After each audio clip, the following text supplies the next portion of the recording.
காட்டுறேன் உங்களுக்கு. பார்த்தீங்களா, என்னோட ஃபோட்டோஸ் வந்து இன்ஸ்டன்ட்டாக வந்து எடுத்துக்கிறது. ஸோ கைஸ் ஈஸியாகவே வந்து யூஸ் பண்ண முடியும். உங்களோட கேமரா ஹேக் பண்ணி இன்ஃபர்மேஷன் வந்து ஈஸியாக கேதர் பண்ணுவோம். இப்போ இந்த ஒரு அட்டாக் பண்ணுறதுக்கு அப்ளிகேஷன் எதுவும் இன்ஸ்டால் பண்ணணும்னு அவசியம் இல்லை.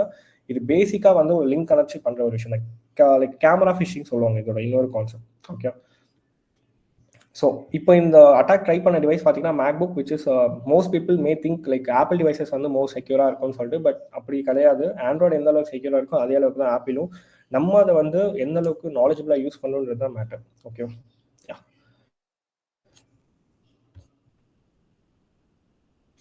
S. So system hacking. So system hacking பொறுத்த வரைக்கும் இப்போ பார்த்த அதே கான்செப்ட் தான். நீங்கள் சிஸ்டம் ஹேக்கிங் ரியல் டைமில் எங்கே பார்க்கலாம்னாக்கா, நிறைய ஃபோட்டோஷாப்ஸ் அண்ட் ஒரு சாஃப்ட்வேர் வந்து ப்ராப்பராக லைசன்ஸ்டாக யூஸ் பண்ணாமல் அதை வந்து அவங்க ஒரு அன்அஃபிஷியலாக பைரேட்டட் சாஃப்ட்வேர்